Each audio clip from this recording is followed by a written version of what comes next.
You've got your new wheels, you've been cruising around all summer, windows down, tunes up, but guess what? It's almost winter. And that means you got to get your ride checked out and ready for some extreme cold and dangerous winter driving.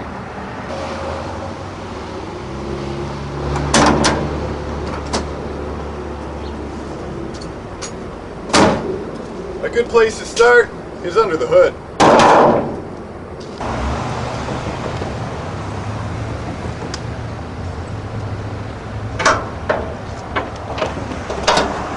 Now, chances are you haven't changed your oil since Bush Sr. was bombing Baghdad, so you might as well get that out of the way.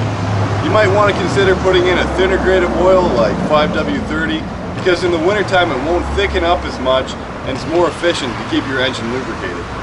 You're also going to want to replace your oil filter. That'll run you about 10 bucks. You're going to want to check out your belts for any excessive wear or cracking.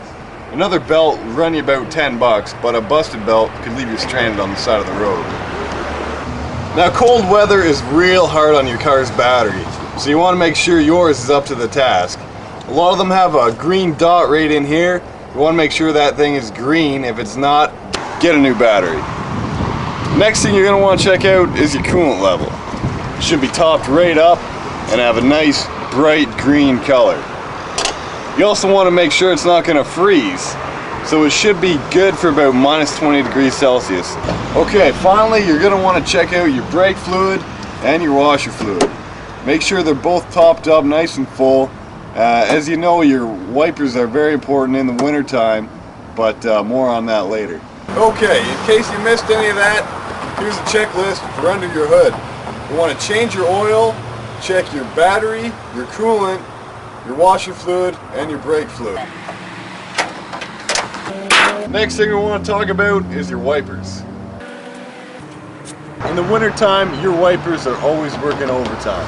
When you combine the ice and the snow and the salt on the road, you want a good wiper so you can see clearly. Now, you just want to check and make sure there's no cracking or anything like that on the wipers. If you need new ones, it's about 20 bucks and it's well worth the price. You could also think about getting some winter wipers instead of just the all-season ones. They'll do a better job for you in the extreme cold. The next thing we need to talk about is really important: tires.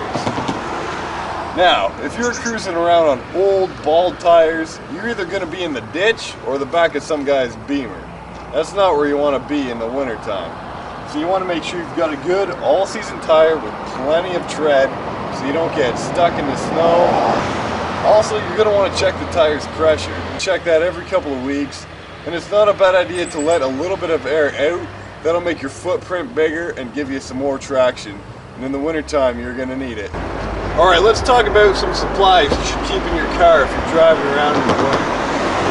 You should always keep some extra washer fluid, a window scraper, a jack and tire iron, jumper cables, toolbox, a blanket, a flashlight, some lock de-icer, and some snacks. No, these aren't for if you get a bad case of the munchies, but if you're stuck in a ditch all night, you'll need something to eat to keep the old blood sugar up.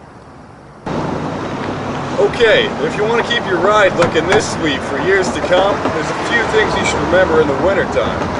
First, touch up any nicks or scratches in the paint, so rust can't get in there and form. Also, keep your car rinsed off every couple of weeks, because they've dumped so much salt on the roads that that'll just get all over your car and feed the rust. You might also want to think about getting some undercoating. You can paint this stuff right on underneath your car. That'll keep your frame and all your components underneath your car from rusting and in good condition. Well, that's about it. One more thing to remember though, if it's pretty cold outside, you should let your car warm up for about 5 to 10 minutes before you go driving. So give the engine time to get lubricated and running properly before you head out. Other than that, go out, get your car winterized, and you'll be set for cruising all winter long. See you next time.